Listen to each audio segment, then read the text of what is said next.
Le Coran décrit les anges comme des créatures de lumière, façonnées par Allah pour le servir. Selon les hadiths, ils sont formés à partir de pierres précieuses ou de lumière pure, dotés de multiples ailes. Le verset 35a souligne leur nature incorporelle. Louange à Allah, créateur des cieux et de la terre, qui a fait des anges des messagers dotés de 2, 3 ou 4 ailes. Leur existence précède celle des humains, symbolisant la perfection de la création divine. Le désert vide en arrière-plan rappelle l'isolement sacré de leur origine. L'ange Jibril, Gabriel, joue un rôle central dans l'islam comme messager de la révélation. Le Coran, 26, 193, 194 le décrit comme l'esprit fidèle descendant avec la parole divine. La première révélation au prophète Muhammad, dans la grotte de Hira, marqua un tournant historique. Jibril apparut sous forme humaine avec 600 ailes, couvrant l'horizon, Hadith Bukhari. Son rôle va au-delà de la transmission. Il enseigne aussi l'interprétation, tafsir. Cette scène illustre le pont entre le divin et l'humain. Le Coran attribue aux anges la gestion des phénomènes naturels.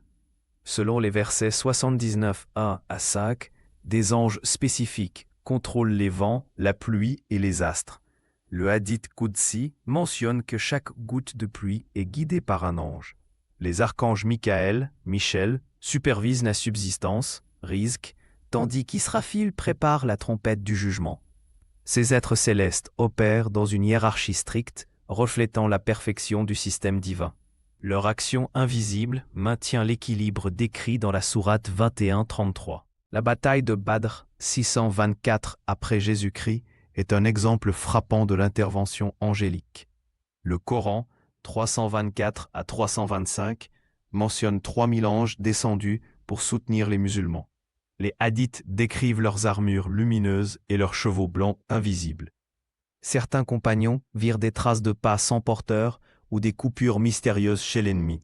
Cette aide divine, conditionnée par la foi et la patience, devint un symbole éternel.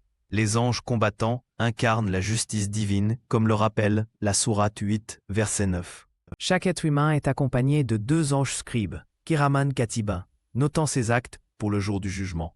Le Coran, 50, 17-18, précise, quand les 2 anges enregistreurs, assis à droite et à gauche, recueillent les paroles. Le hadith précise qu'ils changent de poste après la prière du Fajr et Asr. Leur livre contient même les intentions secrètes, Niyya. Cette surveillance constante souligne la responsabilité individuelle en islam, où chaque action pèse dans la balance, Misa. L'ange de la mort, Azraël, extrait les âmes avec douceur ou rigueur, selon leurs œuvres, comme décrit dans la sourate 32-11. Les hadiths dépeignent les anges du paradis accueillant les pieux avec des étoffes de lumière, tandis que les damnés sont saisis rudement.